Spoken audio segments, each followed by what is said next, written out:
Good morning, Softball America. We are glad that you are here on Tuesday, January 27th.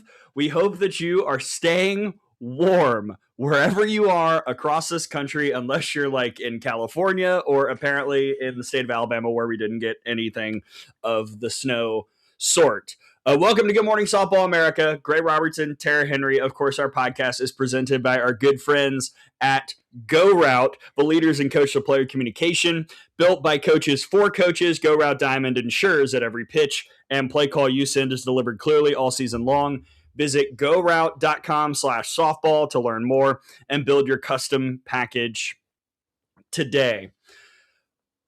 Oh boy. Tara Henry, good to see you. We got a big show coming up. First off, how are you? And how are you finding this winter wonderland that you're getting accustomed to now in Georgia? Yes, good morning, everybody, and happy almost softball season. I am so excited. We're less than 10 days away. What are we, 9 days now Yeah. from the start of season? I can't wait. It's just really the best time of the year. In terms of the weather, Gray and I were discussing this before we started. I am getting used to the cold, but thinking back, I did live in the south coast of England for a bit, and so it's not as a big of a shift, but I am missing a little bit of that California sun. I'm not gonna lie. I do miss that weather, but it's been fun. A lot of ice here. Been roaming around the streets of Atlanta with not a lot of people are out on the road, so that was fun to see a little bit of a ghost town. But yep, just trying to stay warm, and I've got a little heater here, so it's right here on my toes. Well, if a lot of people aren't on the streets, we hope a lot of people are in the chat. We want to hear from you throughout the show. We got a big show coming up. Brady Vernon will be joining us a little bit later. We will introduce our guests momentarily. But Tara, what do the people need to do besides getting involved in the chat? How do they stay up to date on everything that's going on with Softball America as season gets underway next week? Absolutely. So if you're over on YouTube, make sure that you're subscribed to the channel. We'll have more interviews up there as we start season. So we'll have some shorts up there for you, obviously with our long form content as well, our podcast every week. And if you're over on X, again, give us a retweet and a like over there. And then check out all the great content that's up on the site on3.com/softball. Tons of information getting you ready for college softball season here starting. That's right. And we're going to be previewing it all. This is the season 3 premiere. We're going to break down the ACC, the SEC, the Big 10, the Big 12, some mid majors with Brady Vernon coming up. But we begin the show with the team that has arguably been the story of the sport. Am I speaking too boldly when I say that? Nope. I like it. Yeah, I think that a lot of people have been talking about the Texas Tech Red Raiders, not just in softball, quite frankly. Great run in the college football playoff on the football side. Their women's basketball team is off to a rip-roaring start halfway through the season, and now we get to talk to the head coach of the softball program, the great Gerry Glasco, our friend, our pal, and here he is, the leader of the Texas Tech Red Raiders. Coach, last time we talked with you, it was after the selection show. I'm sure the weather that you're dealing with in Lubbock right now is a little different from then. It's good to see you. How are things going? Fantastic. Yeah. We had a nice winter break here. We've canceled practice 4 days in a row because of the snowstorm that we had in Lubbock. So we're anxious to get back on the field, and we'll get back to hitting today. And it looks like the weather's going to allow us to scrimmage on Thursday, Friday, Sunday, and Monday. So hopefully we can get ready for season by then.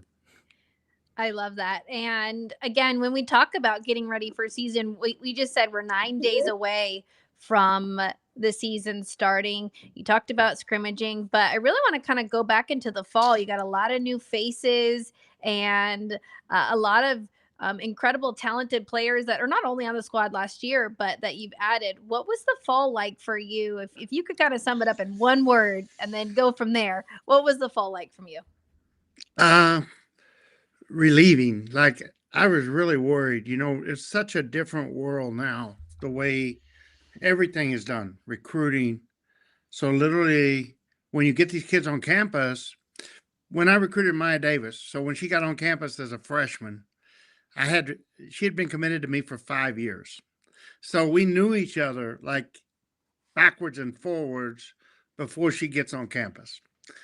And Lauren Allred was a late recruit, so she has 3 years. And here, it's a different world that we're living in. As a head coach, I relate it to coaching the Pride, the USSSA Pride. I show up in June, and Don DeDonitis says, "This is your program. This is your team. This is who I got at shortstop. This is who I got at second." Very similar to that now with the GM situation in college sports at the highest level. And so relief was what I felt, when we got Mia Williams and Taylor Panel and, all the up and down, Caitlin Terry, all these kids, I didn't know them. Like, my first conversation with them is in June, maybe mid 15th of June, 20th of June. I don't even remember, but it was late in the summer, well after the World Series. And, they're calling me, and I'm not calling them. They're calling me like, "Hey, I want to visit. I want to come and look at the program and look at it." So it's a different world. And so you really get to know each other now after school starts. And so for me to get on the field and see Caitlin Terry and get to realize how great a competitor she is, and Taylor Panel, how good a leader she is. Mia Williams, like, she connects with the players in the locker room. Like, her leadership among her peers is incredible. The what she brings out in the locker room, in the dugout. So to get to watch all that, and that was just a great relief to me to see how easy the fall was and how smooth it was. What's been, I guess, the biggest? I don't want to. I guess the biggest complication when adding so many big people from big programs. You bring in a Caitlin Terry, who you played against in the World Series last year, and Amia Williams, who was in the World Series, and Taylor Panel, who was in the World Series, all these kids who are all Americans. How do you find a way to help them all mesh with the roster that you've already got in place in Lubbock? And what did you go about doing in the fall to make that happen? Yeah, like, maybe stay out of the way. Like, I just try to let them play ball, and I try to minimize coaching right now. And that sounds funny, but that's exactly what I learned in the pro league. Like, Natasha Watley didn't need Gerry Glasco to tell her what to do to be her best. What she needed Gerry Glasco to do was, pat her on the back and support her, be appreciative, be grateful, be thankful. Kat Osterman, Caitlin Lowe. I mean, these great players. And so this is very similar to that. They're not quite that advanced, obviously, but it's a very similar situation where they've been to the World Series. They've had great coaching. They know how to play. What they need from me is just to be their ally and make sure we're going in the same direction. They need me to support them when things are rough, and when things are great, just pat them on the back. And so I think the most interesting time still ahead of us. I think when we have to make a lineup on opening day and opening weekend. We got 6 games this next week. And I think that's going to be a really challenging 10-day period as season starts. And you have to actually put 9 kids out there on a daily basis and come up with it won't be a starting lineup, but it'll be a rotation of your top, whatever it turns out to be, 11, 12, 13 players. I still think that's going to be interesting for Texas Tech softball, and I'm not naive. I know we're going to have to coach our way through that, and I think being open and transparent and being honest is going to be the key to the whole thing. And Gerry, you mentioned being open and honest and transparent, and you mentioned bringing all these different personalities together, and you kind of standing back. Anybody that knows you knows that you've done the same thing at Louisiana as that you're doing here with Texas Tech. Now NIL money's involved, and you talking about putting that lineup together and that open and honest conversation. What do those conversations sound like for you with those players? Because I think it would be really important for people to hear, hey, no, this is what happens. And we have to treat these kids almost like professionals. And with you were able to coach in the professional league.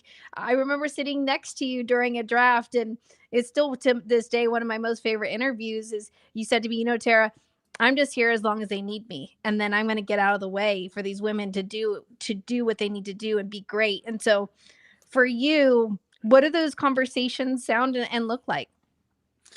Yeah. I mean, I think it's really important from day one. When I start, recruiting a player, even when I was at Louisiana, I made it clear, my goal is to get the World Series and try to win the World Series. And every single recruit knew when they came to Louisiana that Gerry Glasco wanted to go to the World Series. Gerry Glasco wanted to win the World Series, and so that covers um, a lot of important issues. Number one, we're not. They say, well, you recruited over this player. No, you never recruit over a player. You bring in the best players you can bring in. And that's always going to be the case. It's the case, there's never a point where you say, I don't need that player. I've got this player for the next 4 years. If you can get someone better that you can improve your program, you have to do it. It's your obligation to the university paying you your contract. And so that goes without saying. We're trying to win the World Series. And obviously we came really close last year. We never dreamed in January we were going to come that close. I thought we could get the World Series, but I didn't realize we were going to go 3 games. And if we knew that, maybe things would be a little different, but we had a really good run. At the same time, offensively, if you look back at our team, we had 60 home runs. We'd like to be in the 90s. We scored a lot of runs, 400, but we'd like to score 500. And so we want to be better. And we lack pitching depth. We knew that. We didn't have any room for error on injuries last year. If our shortstop would have went down, if our second baseman went down, if we go down anywhere on the infield, we're in trouble. And this year we can afford, we can survive injuries. And so we had to build a better roster in year 2, and we did. And that was our goal. And I think that the players from the very beginning, they all know when they walk in here to play for me that there's going to be competition. And we want players that want competition. We want players that thrive in competition. And I think that's one of the things that you'll see great coaches like Coach Glasco do that over and over and over. All the great coaches, Coach Murphy, Coach Walton, they all have competition on the roster. And so we tried to do that and emulate that. And there's going to be some interesting days ahead, but also it's like everyone knows it's a very clear focus on what we want to do. We have gone about 8 minutes or so in this conversation, 8+ without saying the name Nijaree Kennedy yet. I feel like we should rectify that as we chat with Texas Tech head coach Gerry Glasco. You mentioned the great run last year. Nijaree, obviously a big part of that, not just in the circle, but also what she did with her bat.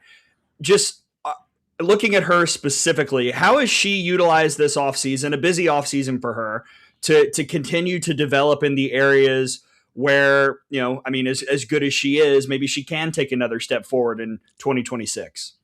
Yeah, I think we spent a lot of the offseason for Nijaree. The challenge is staying healthy and getting her in a position where she can make another run. It's her 4th year, and you can talk to anybody that's played, 4 years of college softball or 5 years of college softball. There's wear and tear on your body as you go through your career. And I think Nijaree, last year we used her a lot. I think 239 innings. And then if you look back at her first 2 years, it's similar, like a lot of innings. So she's logged over 600 innings in her college career. And I think this year is like just preparing her for the long grind of this last season. And so she spent a lot of the fall resting, recovering, and healing. And then she's worked on new pitches. She's trying to add something to go down now. She's obviously very smart, very intelligent, and I think that mental ability as a pitcher just grows with her every day and every week. And so that's what I see when I see her now. I just see such a mature a player with a great mental focus, and we try to keep working on that. We limited her swings really a lot in the fall. Like, she did not do a lot of hitting in the fall because we was trying to get her totally healthy, and we didn't want to make it a real grueling overworker type of fall. And so now she's really getting back in and getting her back going, and her power's phenomenal. When you see her in batting practice, you realize very quickly just how amazing her power is. And so I think we're going to see her come out and compete like she always does. And then exactly what we see, it's going to be fun to watch because I'm not even sure. We'll just see. She always gets better when the game's on the line too. Like, she's that player that you don't have to see it in batting practice, or you don't have to see it in your practice. On game day it's going to be even better or be different. And so I'm looking forward to just seeing her back on the field in true competition. Well, that was going to be my question. I was going to say, are we going to see Nijaree back hitting this season again with the addition of a ton of bats and extra base hits that you got? Are we going to see her? I know you said you put her a little bit on there in the fall to kind of rear her back, which I'm sure she loved. But are we gonna see her a lot more in the box, or is she going to focus on pitching? Yeah, we'll see her hit. We'll definitely have her out there on offense some. I don't think we have to have her out there this year. We had to have her out there last year. We do not have to have her out there this year. We've got a great lineup with her in it. We got a great lineup without her in it. And so I think a lot of that will determine on how her health holds up and how good she feels, and then also just on how well does she hit and how well does other kids on the team hit. Because it's going to be like, we want to play who's hot, and that a lot of that will be determined when season starts. But on opening day, I'm planning on her having the ball. We're playing McNeese on a Thursday night, and James expressed to me, he'd like us to. He's wanting to use it as a fundraiser type event or a momentum builder for McNeese at their program. And I told him we would start Nijaree opening day, and she'll be in the lineup as well. Wow, that might be the earliest I've ever heard a lineup be given. So thank you, Coach. If I were calling that game, I'd be greatly appreciative. We began the conversation talking about all the eyes on Texas Tech, how this is a program that's been probably the most talked about in the sport the last few years. With that comes a lot of anticipation. In our poll, you're the preseason number one. There are other polls where you're tied for first. There are other polls where you're second. But either way, this is a position that Texas Tech softball has never been in. How do the players, how does the program handle all of a sudden that different type of pressure that's coming in at the start of a year? Yeah, ignore it. I don't feel any extra pressure. I think when you got Nijaree here in her last year and you've got all these great players, obviously the expectation is to win. And so I just try to make sure we're practicing and then maintain the locker room in a place that is healthy, and be sure the kids are having fun. Like every day has to be fun. And as far as pressure, I don't feel any. I think everyone knows I felt pressure last year. I think the very beginning of the year, I felt pressure because I knew that our offense was not where it needed to be in February. And so for me personally, that was a lot of pressure and getting them to where we could score runs. And I don't feel that we're going to score runs this year. I think we got to be careful not to waste time, not to waste days, not to waste energy. I think we have to really keep this team fresh for, the 150-day grind of the whole season. But to me, it's just a privilege every day to come to work and get to coach the players that we have on this roster. They're such incredible kids, and they're obviously amazing talents, but they're just great kids, fun to be around.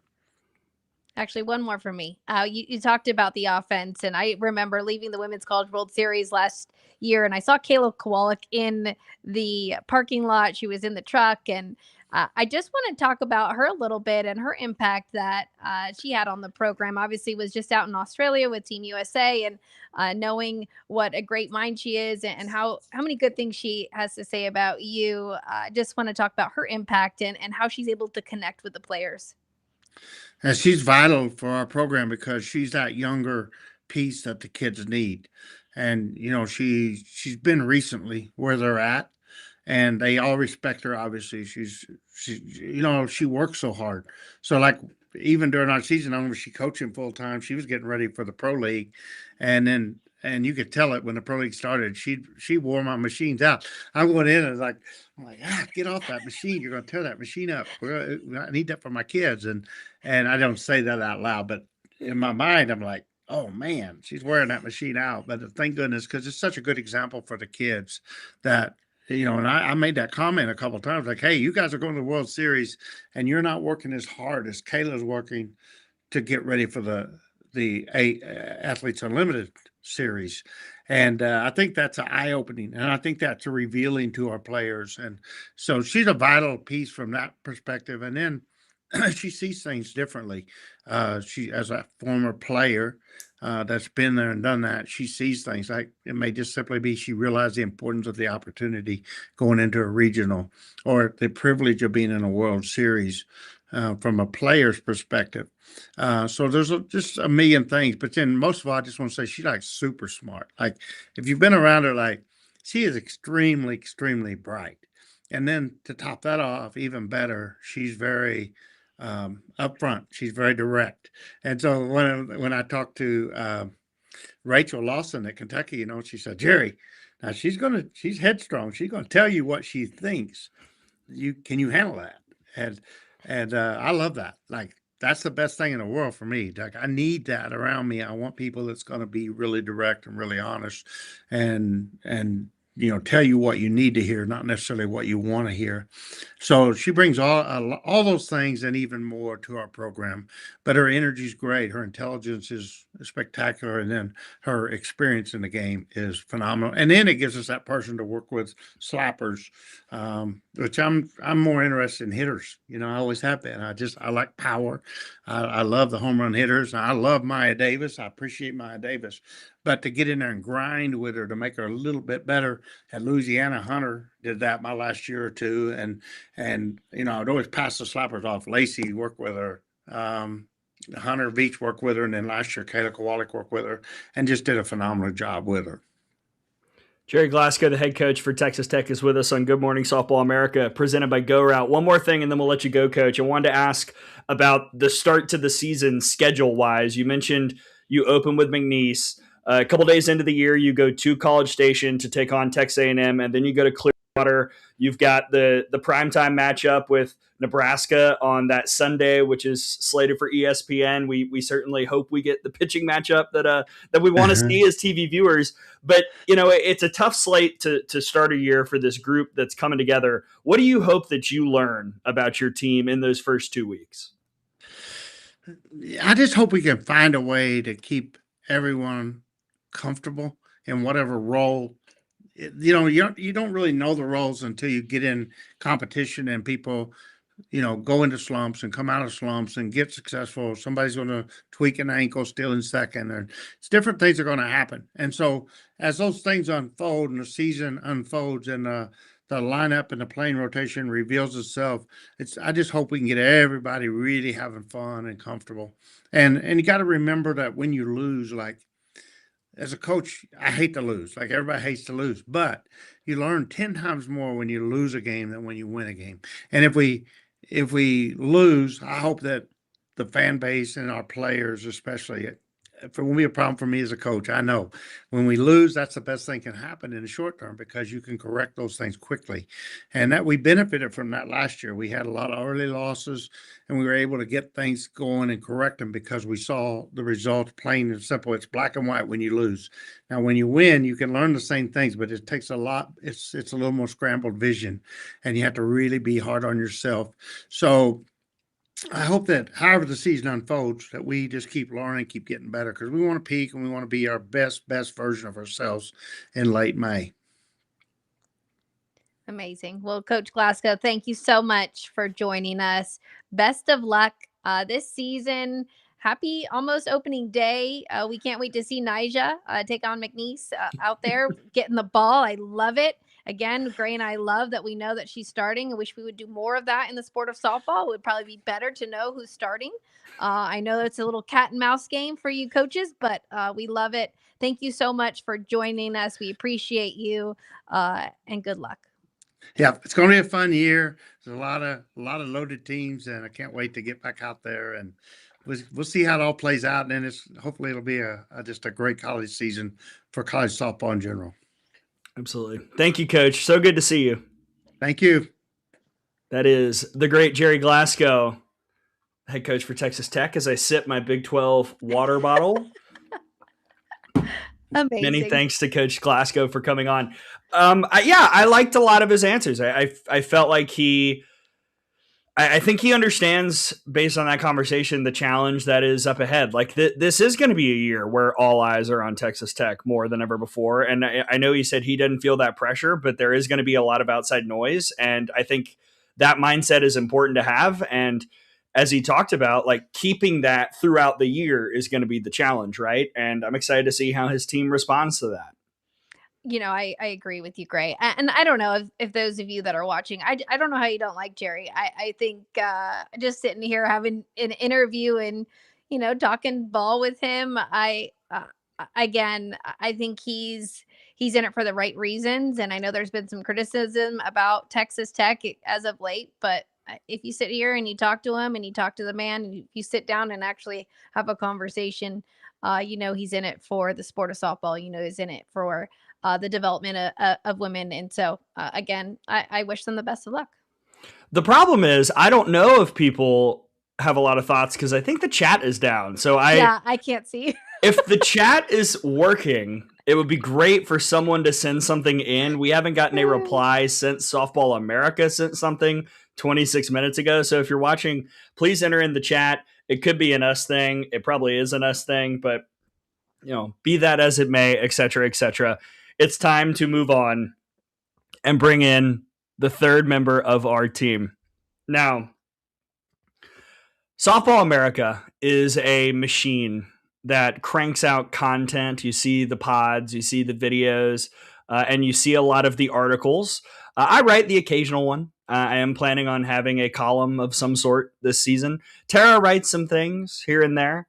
But the majority of that written content comes from one man who braves the social media world, braves the elements of fatherhood, braves potentially having his toddler children type in words into his articles that he did not intend to be there. That man is Brady Vernon, who is with us now on Good Morning Softball America, presented by GoRout. Hey, Rumi, what's up? Good to see you. Hello, how are you? We're ready to break down everything about the season. We're going to use this as our major conference preview time, but also, Brady, give you a chance to kind of step on the soapbox and talk about a few things that you might want to discuss in a public forum. Me? Discuss things like that? I don't know. I'm also just glad everyone can hear me. Baylor threw my headphones in the dog bowl water this morning, so this is what I deal with on the daily. So my introduction was on the money, is what I'm hearing. Well, our chat isn't working, everybody, on our frame, but it is working over on YouTube. So I'll try. If I look down, it means I'm looking at your comments. So if you've got any questions for us, I'll try and bring them up to here. But we can't see your chat on our actual main frame. Maybe we should just do a long form Q&A next week on the discussion board for everyone. There we go. I love that. Brady, I wanted to ask about the season previews because you put together all these articles. You talk to the coaches. You send out email after email after email. But from your perspective, like what goes into the season preview mechanism? How do you structure everything? How do you organize it? How do you try and make sure you get as much quality information out there from as many teams as respond, which some people don't, and I don't get that. Obviously kind of going through this is probably, I think, year 5 or 6 are doing it. And so I think a good basis is like, the knows, like, the star players and whatnot. And I think that's something where, when you're trying to make the most of your 15, 20 minutes with these coaches, more of like the unknowns, the players who you think might be able to take a next step. The fall came back strong for the summer. I always try to pinpoint that. And even with our recruiting rankings and such, just figuring out the freshmen, because, once they step on campus, that ranking number doesn't mean a ton.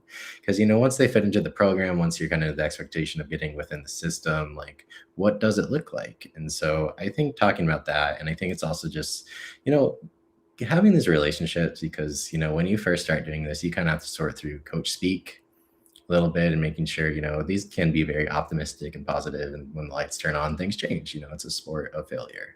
But once you have these relationships, they're more open to realizing that we're just doing this for the game and spotlighting these teams. And so I think just having those honest conversations and making sure that, it doesn't have to be an interview. We can just be chatting about ball. And I think that's the biggest thing once you kind of grow, is just, being able to create that bridge from coach to fans to understand where they can be in the next season and stuff. And I try to do the projected lineups. And as it's kind of noted in each article, things change. The lights turn on for the season, and people just the lights turned off here. I don't know what's happening, but keep going. We're getting complaints about our big white background from Tommy, so I was trying to make it black, but we don't the background that we've used for over 2 years. Okay. Tommy's just gonna complain. I know, but I don't have access. I'm not always looking straight at the chat in YouTube, so this is quite a fun experience. So I'm sorry, you guys. If we can come up with an alternative colored background, we'll have it working. But sorry, guys. Yeah, no, it's okay. No, Brady, I'm curious though. I mean, you talk about the conversations. Like, I know when Tom and I do media days with the SEC coaches, a conversation we always have is like, all right, so what's the read based on that conversation? How much more are we buying into that team based on what a coach said? How many more questions do we have based on a conversation? I won't ask for the negative side, but was there anybody in these conversations, in these chats, that really struck you and kind of made you a little more excited to see what a team can do this year, just based on what the head coach was telling you for the season previews?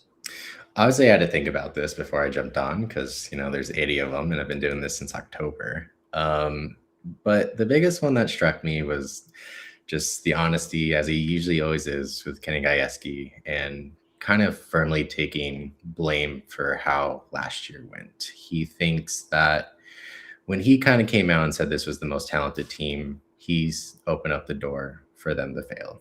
And he would never do that again. He kind of believed that he may have gotten a little soft to what got them to all the World Series appearances. He has kind of changed and gone back to what he's done. Some of the veterans like Carly Godwin, Rosie Davis are like, what are we doing? This is new.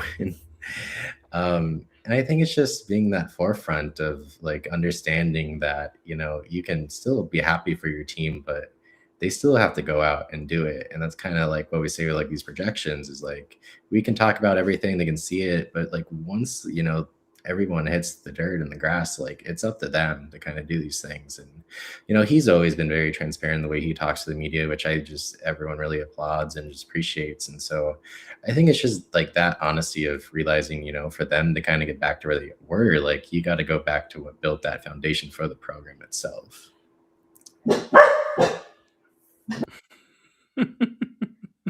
Brady has 2 massive doodles, and 2 children.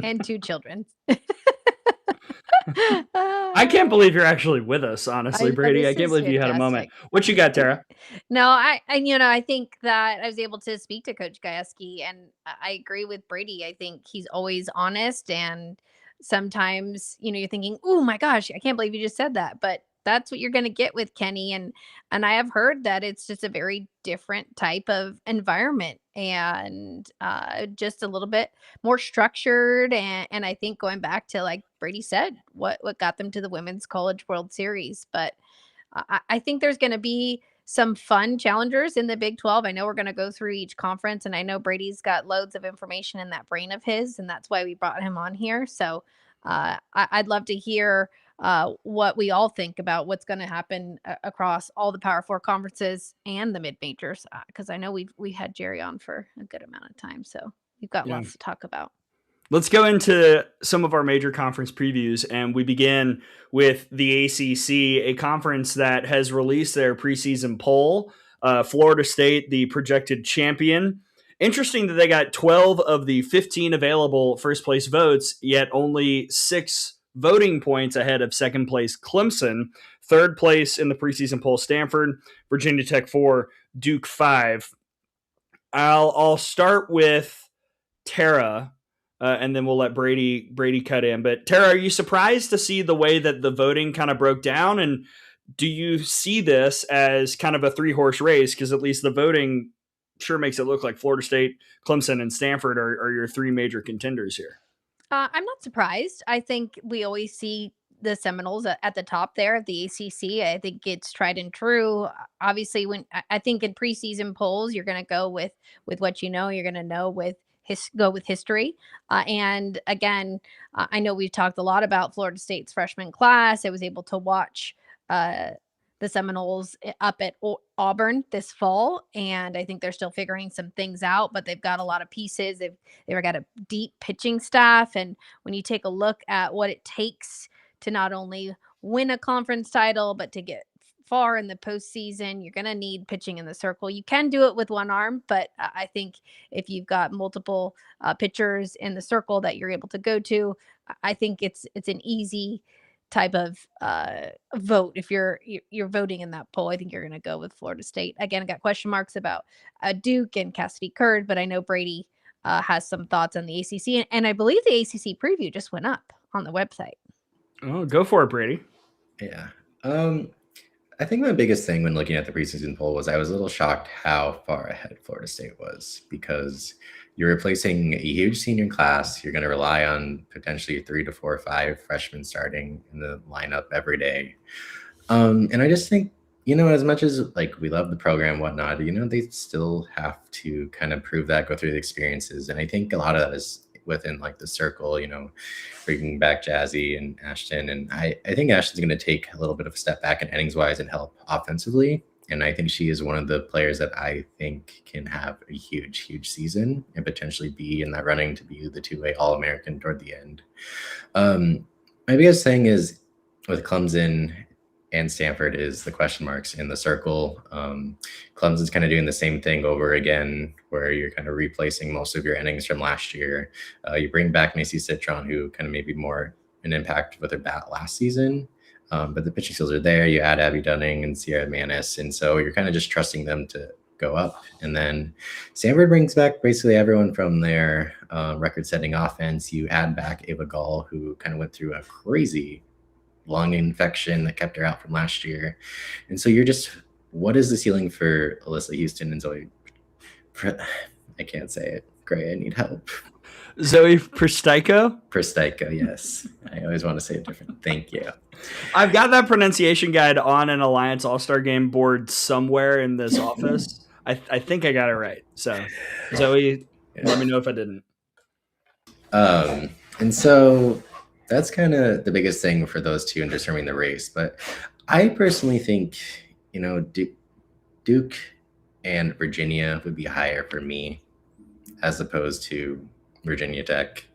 I think Virginia has a chance to make it a really special season. They want to make it a special season. It's the senior seasons for Eden Bigham and Jade Hilton, who have been the cornerstones. And they host the ACC tournament, and then they play, I think, Clemson, Duke, and Virginia Tech in April. And so I'm really excited about that group. And then it's kind of the middle tier, like who is going to make the postseason. We've kind of seen that interchange over the last 5 years. But I think, once again, those kind of core group at the top are all going to be kind of in the host potential. I think there's a lot of question marks in the circle for everyone, which I kind of mentioned in the preview, aside from kind of Florida State and its depth there. I want to ask you about 3 teams that in the preseason ACC poll are 7, 8, and 9, North Carolina, Georgia Tech, and Cal. They interest me for various reasons. North Carolina, a team that was very aggressive in the portal. I felt like last year, what they did with Kat Rodriguez, a little surprised, honestly, they didn't make more noise in the Knoxville Regional, but they seem to be progressing properly. So I'm curious what your conversations and thoughts are on North Carolina, and then also a Georgia Tech squad that I feel like is always somewhere in the mix, and a Cal team with Steve Singleton in his first year. Those seem like 3 teams that maybe aren't getting a ton of quote unquote buzz, but could maybe make some teams' lives difficult at the top of the ACC standings. Yes. North Carolina has a lot to replace offensively, but I think it's also trusting, even going back to Marshall, that Megan Smith-Leone and Corey have just produced a lot of good hitters. I mean, this time last year, Kat Rodriguez wasn't a name on anyone's chart, and now you're bringing in transfers who have shown more within the game, like, kind of like a Reagan Jennings. I know that Emily Leggett has had kind of an insane fall and kind of that's even carried over to the spring. You're deeper in the circle after bringing back in kind of Ray Dark, because you add Maxton and Kendall Frost, Carly Maxton, who was from NC State, and then even Lily Parrish, who kind of comes back and had an awesome summer. And so they're overall just kind of, I think the roster itself is deeper and stronger. It's just kind of getting that star power back. And I think that's kind of a really good group to see and see where they're kind of heading. Georgia Tech, it's can you make the improvements in the circle to pair with the offense? Even the offense itself probably wasn't the high end that it's always been that we've seen. And I think there's reason to be optimistic there. I think it is kind of funny. It's just they are able to kind of play well against the higher teams and maybe some losses that are head scratchers. And then Cal is an interesting one because Steve is obviously a great coach in what he does and formed a staff late, but he is taking over a team that he necessarily didn't really have an influence on the roster. Most of the interim head coaching staff at Cal kind of took in those transfers and whatnot, and there's a lot of exciting pieces. And so what success kind of looks there is just more of development wise, more than like wins or losses, and building like what the culture is for him as a head coach. And so I will say, I think Mia McGowan, the two-way freshman from them, I think it's going to be straight in the race for the AC freshman of the year. She's going to potentially be the ace, potentially be a 5-hole, 4-hole power hitter. And so when you do stuff like that, you're going to get some nice. But is the chat up to anything, Tara? I'm sorry. I am monitoring the chat, you guys. I can see what you're saying. So they think that they don't know how Brady actually lives. And I think I'm trying to get the comment. Oh, you're a time turner. That's Xavier thinks that you're a time turner because you have all most time in the day from everybody else. But in terms of questions, for a lot of FSU in there about the freshman class. So if you guys have questions, let me know. There's no questions, just comments. Eden Bingham is underrated. So again, I will put those questions forward. But I agree with you, Brady. I was looking at Cal and Coach Singleton's roster. It was quite depleted when he took that job. And I think if you look at the losses, if those players that had transferred out with the state, I think we're having a very different conversation than we are right now. I'm not saying that they're going to have the ability to get that squad up and running, but a lot of losses there. But any questions, let us know. I'm excited for the ACC. I think Cal might be South Carolina if Steve can get those players to come together. Could be a little sneaky weekend series with what they've got going on there. That was going to be my dark horse. There goes my light. So Oh no. Dark horse. That's my dark horse was Cal. It's kind of perfect. Yeah, let's go over just a couple picks, under the radar teams, quote unquote dark horses. Again, Brady was like, "What do you mean by dark horse?" And I said, "I don't know. What do you mean by dark horse? You're going to answer the question yourself." So we'll start with our preseason pick. Who do you have winning the ACC this year, Tara and Brady? Brady, go first. I think regular season wise, I'm going to pick Clemson to win it. Oh, you took mine. Tara rang the gong because Brady took her pick. I'm trying to get this good. Yeah, no. I was going to take Clemson. Go on, Brady. Tell us why. I think they're more built for sustained success at the beginning of the season. I think the freshman class of Florida State might have some bumps in the road as you kind of format, like, who was going in that lineup and whatnot. And I think, when we enter the postseason, is Florida State potentially the stronger of the two teams? Sure. But I think, it's a long season. And so I think Clemson, even though there's question marks in the circle, I think if you have a healthy Abby Dunning who has ACC experience, I think that's going to be fine. You have Macy, and then Sarah Manis is she has good stuff, and they've seen it firsthand in multiple postseasons. So that would be my reason why. Oh, the chat's really funny today. I wish we could actually have it up here because they're being really funny. They are having a little bit of some arguments over there, but again, I was going to go with Clemson, but I think we'll see what Florida State and that freshman class is going to do. I think you've got some leaders, obviously, in Jasoni Beecham and Issa Torres over there on the left side. I like that Kennedy Harp is back. I think that's going to be huge. We talked about the pitching. So even though I was going to go with Clemson, I'll still stay with Florida State. Why not? I don't like having the same. I don't like picking the same as, I don't know. So I guess I'm going with Florida State.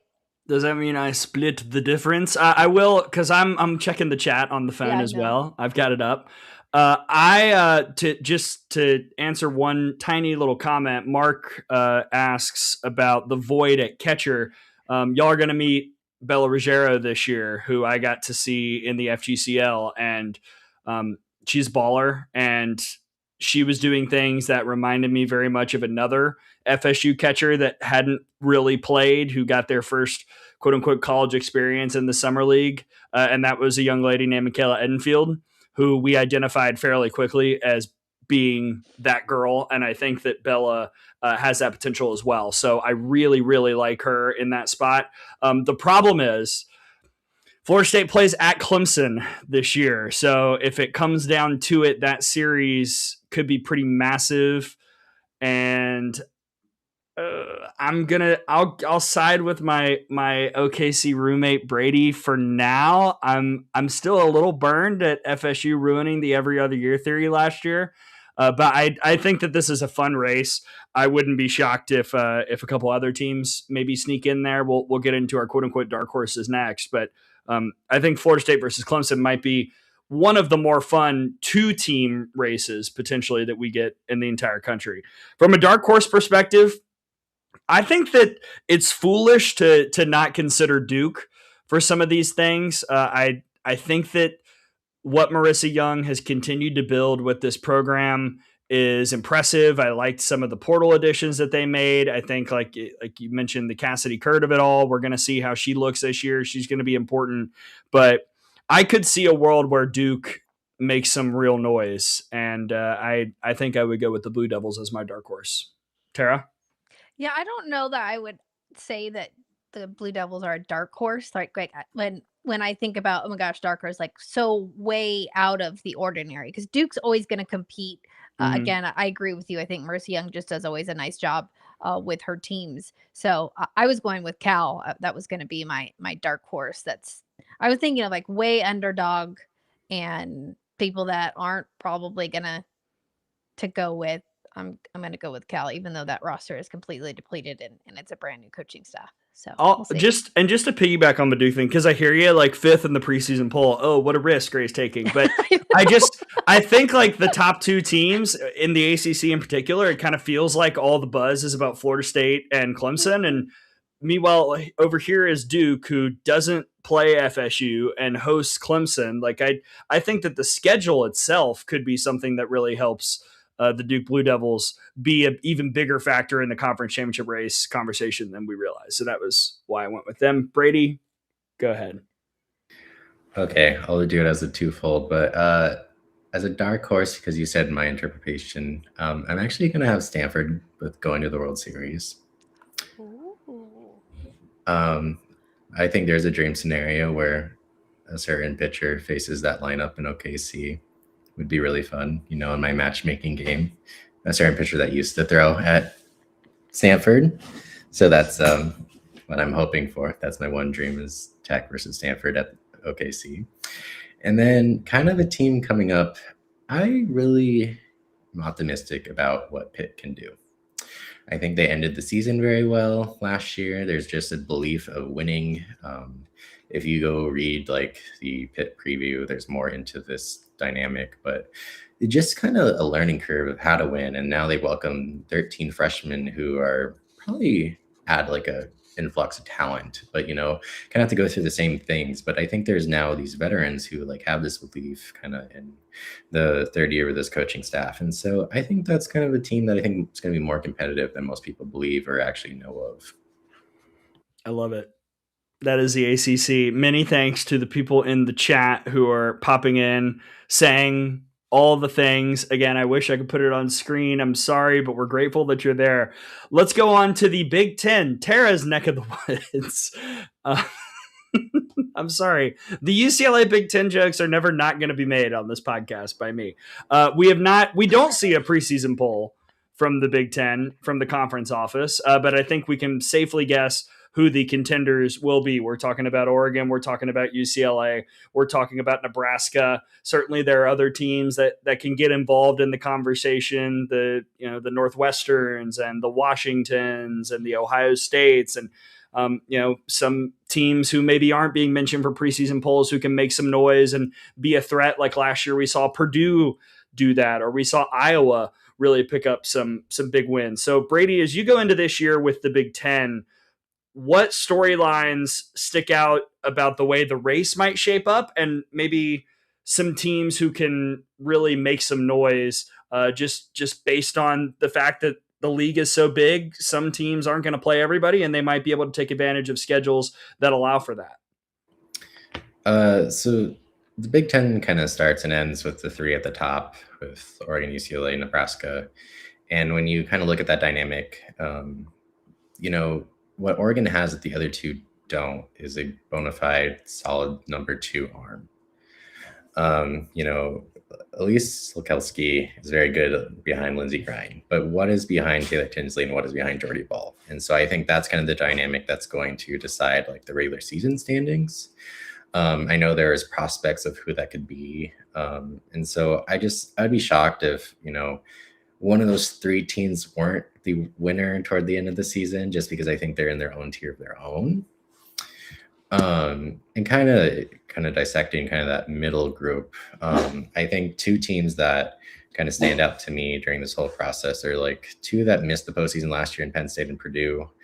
Penn State, it was kind of a flip-flop from the year that they made the NCAA tournament. You had a team that was awesome on offense, but could not pitch very well.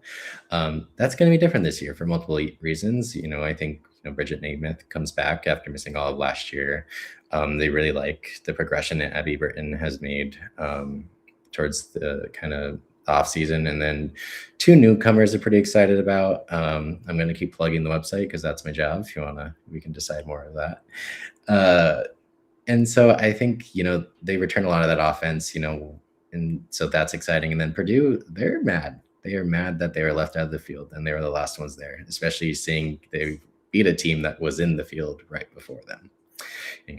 And so I think that program is heading the right direction. They're recruiting well. They got a huge late addition, Haley Painter, to that lineup, who, at Nevada, she was an all-conference third baseman, big power bat. And so I'm really excited to see how those 2 go. I just think, everything's there for them. If you told me I had to bet on one player to be an All-American that has never been one, it would be Julia Gossett at Purdue, who could be the 2-way there. But really excited to see where those 2 are. And then obviously you're going to have like a Michigan, Northwestern, Washington kind of in the mix to make the postseason too. I love the shouts of Purdue and Penn State. Obviously, Penn State getting Bridget Namath back. I think, we all had questions about what was going on last year. And without her, it was not the season that they wanted. Her return is significant. And then Purdue, selfishly, I'm excited to see them come to Tuscaloosa in a few weeks, because I was fully drinking the Kool-Aid with you, Brady, last year. I thought they should have been in the field. I thought their run in the conference tournament was one of the most fun things that I saw in that portion of the season. They'll be in Tuscaloosa for the Easton Bama Bash. Join Tom and me on SC Network Plus for those games as Alabama plays Purdue. But I think that makes a lot of sense. Tara, do you see it the same way? Kind of a 3-horse race up top, and then a lot of teams who can maybe make some noise beyond?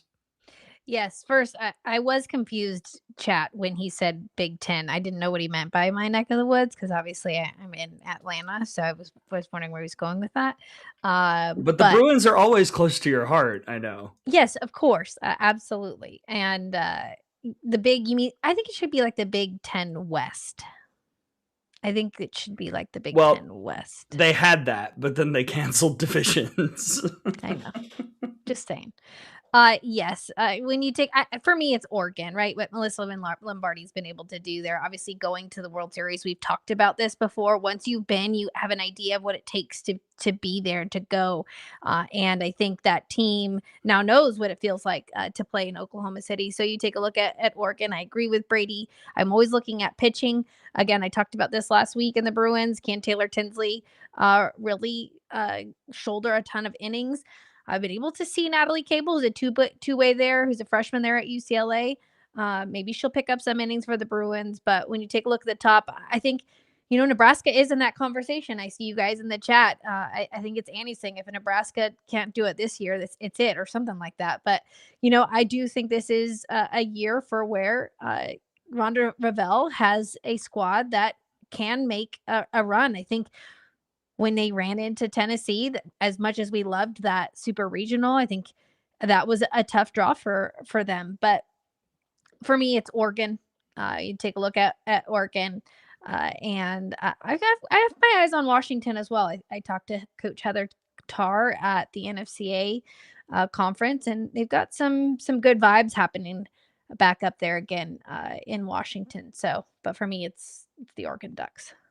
So your official pick Oregon Ducks is the Oregon Ducks. Okay, so I'm going to lean on Ole Reliable, which is who plays whom, scheduling luck. And I'm going with Nebraska because they get UCLA at home and they don't play Oregon.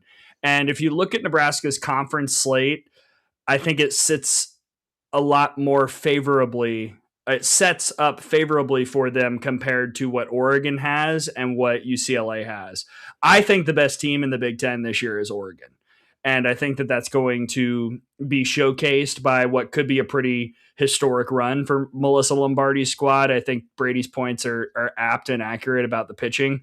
But I like the way that the layout goes for Nebraska to win the Big Ten. I think we could see certainly 3 hosts of regionals out of the Big Ten. I think you could see multiple hosting supers depending on what goes down. And I think that it'll be a fun 3-horse race. You mentioned Washington. I could see a world where they make some noise and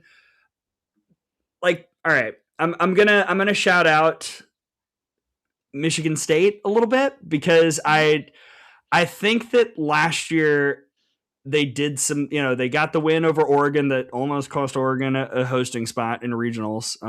Brady, I'm seeing you move your eyes. I think for both of us, it did cost them a hosting spot, and the committee saw it a different way. But, a team like a Michigan State, a team like an Illinois, teams that didn't do a lot overall, but had the capability of picking up a win here or win there against the upper echelon of the conference. I want to see if squads like that can replicate that kind of success in 2026. That to me is always something that you get in the Big Ten, maybe a little bit more than any other power conference, just because there feels like such a gap between the top 5 or 6 and everybody beyond. So something else I'm watching for. I don't know. Brady, do you have a dark horse in the Big Ten? I guess in the notion of I think we know where the stable factors are. I would be kind of shocked if Washington or Ohio State and Michigan didn't make the postseason or weren't in contention. But I think seeing where the attention is kind of at Maryland is something I've been kind of interested in. I think they really need to be better in the circle. There's no doubt about that. But I mean, it's been a project over there. But I really think Lauren Karn is kind of doing a really good job of kind of building the bones and where she wants us to go. And I think it kind of goes into the aspect of trying to learn how to win. And I think, they had a decent transfer class of kids that wanted to be a part of the change. And I think that's half of it, is getting those ones to kind of buy in and want to be different. But I will say, just on a different front, and you can read a little bit more about this tomorrow when the Big Ten preview goes up, but which these are all free. All the conference previews are free for everyone. I just want everyone to know that. Is that this is going to shape up to be a really fun freshman class in the Big Ten, because when I tried limiting the 10 players, I really couldn't do it, but I did it anyways. So I think there's going to be a lot of new faces, a lot of new stars. I think kind of into that point of Washington, why we're kind of optimistic about Washington is not in a disrespectful notion, but I think there are more quality players that are built for Power 4 Division I level on this Washington team this year as opposed to last year. And you put that together with a coaching staff that developed the players that they brought in so well last year. And so I think the freshman class is going to make a big difference kind of with that group. And just overall, I think just in general, I think the conference, I think the addition of the former Pac-12 teams have really helped me push the program to be we need to be better. And maybe that will make USC one day get a team because they're the only team in the conference that won, but it is what it is. They keep threatening that they're going to get a softball program. I've heard that they keep saying it. We were talking about Miami getting a softball program a couple weeks ago when the national championship was coming around. And then we got everybody else chiming in on where softball program should be. They should You be everywhere. know what bothers me is the universities that don't have softball programs are the ones with cities that I would really like to go to for a weekend for softball. Miami, Nashville, Vanderbilt. What are we doing? How about the Dallas-Fort Worth area, SMU and TCU? Let's crank something out. I know that, we could go to LA for UCLA. Why not go, to the other part of LA, 2 miles away, but an hour drive with USC? Like, let's step up a little bit. Programs out there, it's time. You should have softball. Just saying. Yeah, I really am still surprised to this day that USC doesn't have and Southern California for Annie. So that we know what we're talking about. Southern California doesn't have a softball program because obviously it's such a recruiting hotbed. And as a Bruin, I think that rivalry would be really fun. Like I do. I think it would be great. So yeah. Anything else Ten. on the Big Ten? Let's go Big 12. All right.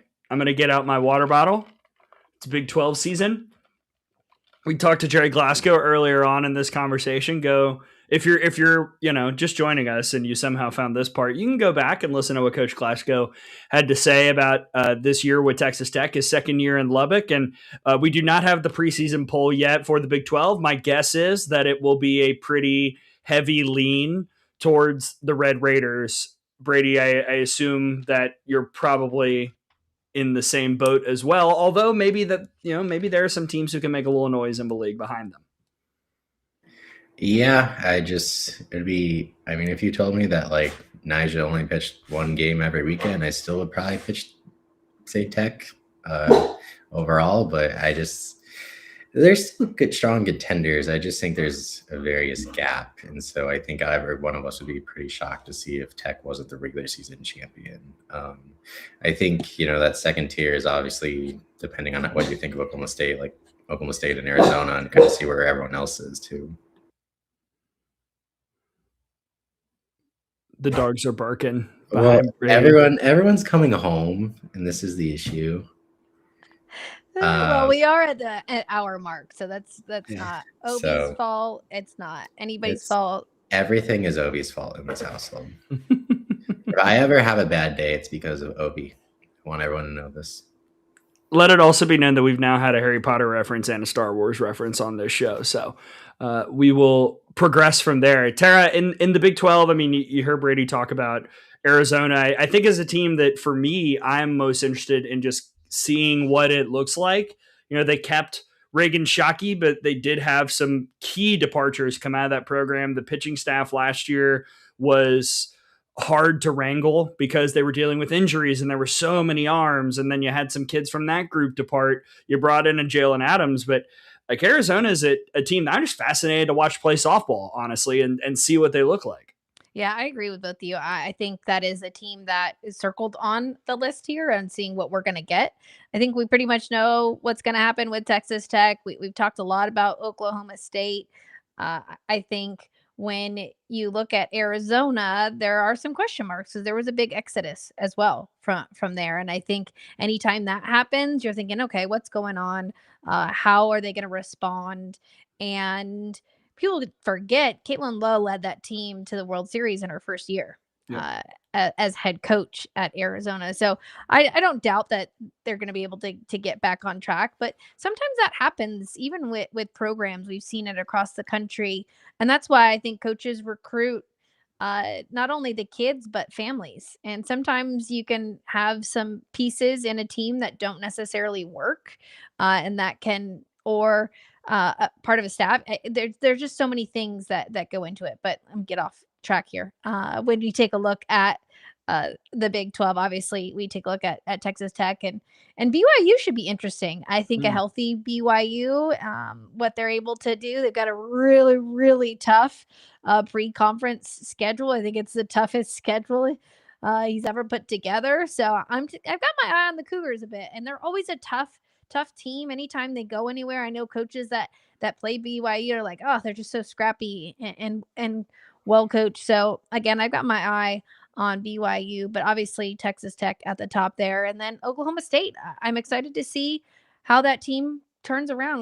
We talked about it a lot, but again, in the Big 12, I feel like we've got some pretty solid, top threes or top twos, top fours, and then kind of what's going to happen towards the middle and the bottom, and who's going to surprise us. So, not as many surprises to me this year. I don't think as normal.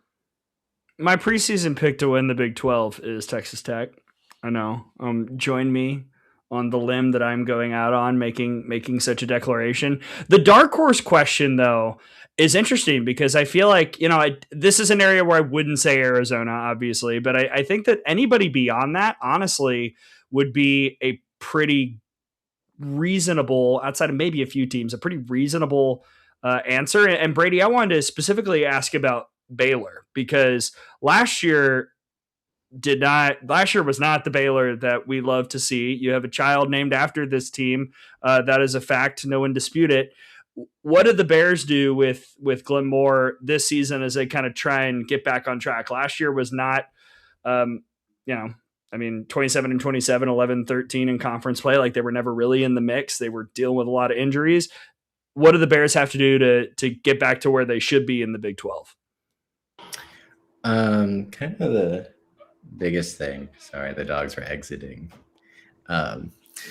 So I think it's just kind of getting back to a strong offense, just having a foundation, I think things just, it was a tough luck season, but I think they're kind of just building back into a group that is just kind of believing that they're a team. I think every Glenmore team tries to be very good defensively. I think that's kind of what they build on, especially on the infield. And so I think that's like something I want to get back to, just figuring out the pitching staff. The plan just didn't work last year. Lily Walker went from closer to leading, almost throwing 150 plus innings just because of, other injuries that never materialized. I think my favorite part about this group is the transfer class, though, is, you have 3 kids kind of in Peyton Tanner, Cambry Krieger, and Samaya Jones, who come from other Power 4 programs. They high-level recruits, but they just didn't get the playing time necessarily kind of in year one. And so just kind of building them, and that's kind of where like the foundation that the pitching staff can be. And like Samaya Jones, I think, has a chance to be really special for that group. And so we all know Glenmore can coach. I think it's just, making sure that they are, just healthy and just can be competitive and, don't put themselves in a bad place to open the season, kind of like where they were last year. We apologize for the musical chairs with the screen that's happening. But I did want to get to one question from the chat. Apologies. We're not able to put the chat on the screen. Tommy, who wants us to change the background, is curious about Kansas and if they have any chance to make some noise this year in the Big 12. Last season, Kansas 22 and 28, 6 and 18. They did have some moments. They beat Missouri in a midweek, but what kind of year do you see, Brady, from the Jayhawks in the Big 12? They're going to have their foundation of kind of like very solid senior class offensively. And just kind of what I mentioned in their own team preview is they have a lot of sophomore and freshmen who are talented, who just haven't produced necessarily. And I think the upside for the Jayhawks to potentially get to the postseason would be if that group can be solid to above average to support the senior class there. I am very kind of optimistic about their pitching staff. I think it could be pretty good. Kayla Washington is a sophomore who I think will take a step forward. They're very high on one of their freshmen, Blakely Barber from Texas, to just that area kind of around Georgetown where I think just pitchers grow on trees. And I think half of the collegiate softball is from there. And they also added Chloe Barber, no relation there. Just want to point that out. Who's always had good stuff, was really good at Wichita State her freshman year. Just things did not go to plan last year. And so I think those 3 can be your like foundational pieces and be kind of really good for this conference. And not to change the subject, but I think we would be wrong to not mention Iowa State in this portion. Iowa State, by eyes, was a postseason team toward the end of last year. The paper was just never going to let them do it because RPI and whatnot. But they do lose two big pieces, Angelina Allen and Serena Trice, who transferred to Arizona. But, another young group who has the chance to be really special and build off of that. I think there's a lot of optimism about where Jessica Clemens can be, if she can be a star, potential All-American, just kind of moving her around. I think, they have Reagan Bartholomew, who was at Miami a couple of years ago, who wasn't healthy last year, kind of taking back at shortstop. And so I just think if they don't put themselves behind the 8 ball in the way they started the season, they have every chance. Now, their Big 12 slate's going to be a little tougher. They did miss Arizona and Tech last year, which played a part into it, but that's not the worst thing. Those losses can be good things for the resume, and that's something that they didn't have last year. And so I think they're kind of the team that everyone wants to see and kind of come out the gates, like just play well, and I think things will go well for them. Yeah, I like that answer. Iowa State, you're right. I mean, they had the look of it. iTest told us that was a postseason team. They finished third in the Big 12 last season, but unfortunately, a lot of the non-conference work kept that profile off. The bad losses were certainly too much to overcome. Tara, is there anybody that we haven't mentioned that's really catching your eye in the Big 12? Well, have we talked about UCF at all? Have we We've not. talked about the Knights? I think we probably should talk about UCF. I know it was a big jump for the Knights going into the Big 12, and I feel like at this point we're going to see a different UCF Knights squad. Obviously, losing Felton in the circle, but Isabella Vega is back, and I think Coach Cindy Ball Malone is going to figure out how to get that team to play. Again, another scrappy team and a team that just claws its way back to figure out how to get wins. So I think we've got to make sure that we talk about UCF. I don't know how you feel about this, Brady, but I don't know how we can leave out the Knights. I mean, that's going to be a team that they're going to make the postseason, barring something crazy. I think there's someone I'm very confident in. I mean, the pitching staff is going to be very, very deep. You're building off of, Isabella Vega's really good redshirt freshman season. I think they have 4 freshman pitchers that, are probably going to see time just kind of growing there. I think it's just, what's going to separate, from them being toward the top and just kind of what we've seen last few years is just, the consistency of, what they were able to do last year at Arizona was so impressive, but then I believe they were swept at home against Iowa State. Yep. So it's those consistencies and what may have been a little bit more of a younger team last year. And so that's kind of a group that, they're always going to be coached well. They're going to find ways to win. I think the biggest thing for them is their outfield's going to be kind of different and switch around a lot. And there's going to be players who may have never played the outfield playing in the outfield this year. And so that's going to be a key for them because, I think they're always going to find ways to pitch.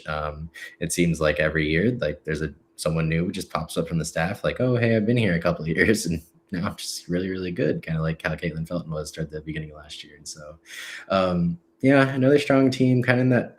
I just think there's a lot of tier, if you were going to tier these teams, there's a lot of teams in the tier 3 of the Big 12 who are just solid postseason teams that you can probably bid on. You add ASU in there. I think the biggest thing with them is just what does it look like behind Kinsey Brown too, and just making sure she's healthy. She's dealt with injuries. How do they manage that? Obviously, they added John Barfield late, which there's a lot worse things you can do, but he also recruited her to Tulsa originally when he was the head coach there, and so there's that connection there as well. Their lineup could be half transfers, but that might not be the worst thing. So there's just a lot of fun things going on there. It's just, Kenzie can't throw every inning, but we'll see how good she can be opening night against Oklahoma. If anyone wants to join me in Tempe that night, I'll be there. Yeah. Go ahead. Well, I was just going to say we're going to learn about some of these Big 12 teams. Arizona State and Arizona both have a bunch of games with the Sooners opening weekend. Yeah, I just was going to make sure that Brady, there's a lot of questions in the chat about Brady's alma mater. So there's a lot of Brady questions in here. I wish we could put them up there because it would be great. Okay, well. But there are a lot of questions for Brady. They're actually requesting that Brady do his own live stream from the World Series? Like, there are a lot of requests in here, Brady. That's not what let me read the chat from Nick Torino. Nick says, can we have Brady free solo the World Series Stadium live on a Softball America stream? I missed that part. That's what Nick is asking. So Brady, will you grab the chalk, wave at children in windows, and climb Devon Park and Hall of Fame Stadium? That's even better. I'm lucky when it's 3:30 and in the morning the dogs are wanting out. If I'm lucky to climb back into my bed and not just fall asleep on Baylor's floor or something. So no, I can't do that. And Nick knows well enough that even the dad strength can't pull you up through those moments. I'm glad that guy was successful, but like, it couldn't be me. I could not. That was one of the most insane things I've ever seen on television. All right, anything else on the Big 12? I did want to pick at one nit that we missed. A lot of people seem to think that we bypassed over Northwestern. I thought I shouted them out. I guess not. I guess in a way, then we should probably also talk about Northwestern and Michigan as a bit of a pairing in the Big Ten. The classic quote unquote Big Ten teams who I feel like are pretty under the radar this year. I don't know, Brady, is that how you see the Wildcats and the Wolverines? I feel stronger about Michigan just because, we've seen Aaron Hone kind of do really good things in the circle. They bring back again more of their lineup. Jessica Conway had a really good year. Lauren Putz had a good year.